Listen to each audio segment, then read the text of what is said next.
భుజంగరావు గారు కూర్చోండి. మిమ్మల్ని కొన్ని ప్రశ్నలు అడుగుతానండి, సమాధానం చెప్పండి. ఇది స్టూడెంట్స్కి మీరు ఏ రకంగా మాట్లాడుతున్నారో చూపించేదానికని ఈ రికార్డింగ్ చేస్తా ఉన్నాము. మీ పేరు చెప్పండి. నా పేరు భుజంగరావుకి.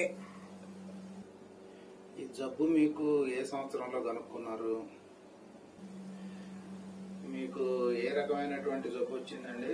అదే వరబేటిగా ముదుకుపోవడం వల్ల ఊపిరాడక చెక్ చేయించుకోవడానికి వచ్చాను. ఏం జబ్బు అని చెప్పారు?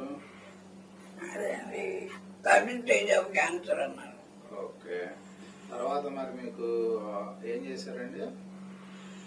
అదేదో పీస్ ఒకటి కట్ చేసి అదేదో అనలైజ్ చేశారండి. సరే, దాని తర్వాత క్యాన్సర్ అని తేల్చారు. ఓకే, ఏ సంవత్సరం ఇది? ఇది 6 నెల 1999. 1999 జూన్. ఓకే, మరి తర్వాత పెద్ద ఆపరేషన్ ఎప్పుడు అయిందండి? అదే నెల అయింది. మీ ఆధ్వర్యంలో, జగరెడ్డి గారి ఆధ్వర్యంలో నాకు ఆపరేషన్. సరే, ఆపరేషన్ తర్వాత వెంబడే మీకు మాటలు వచ్చినాయా? లేదండి, 2 నెలల తర్వాత బెంగళూరు నుంచి ఏదో ట్రైనింగ్ బ్యాచ్ వచ్చింది. దాంట్లో జగరెడ్డి గారు నన్ను ప్రపోజ్ చేశారు. ఏంటి టేబుల్ ఎనర్జీ వాళ్ళు జగరెడ్డి గారి ఆధ్వర్యంలో చేశారు.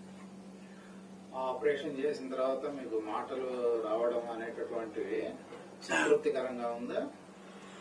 అంటే మొదట 1 రోజు 2 రోజులు కొంచెం ఇబ్బంది పడ్డానండి. తర్వాత క్రమేపీ డెవలప్ అయ్యి.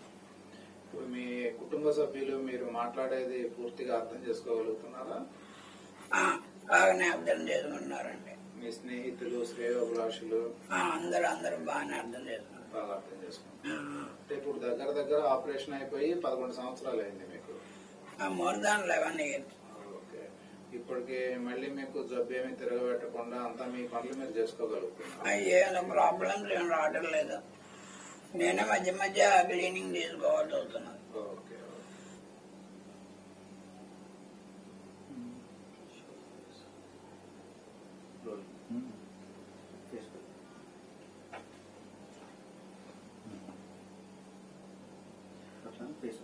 ఇప్పుడు మాట్లాడండి భుజంగరావు గారు.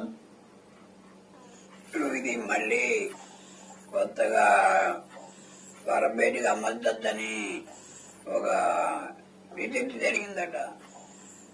అది మనం ఏమన్నా మన దాకా వచ్చిందండి.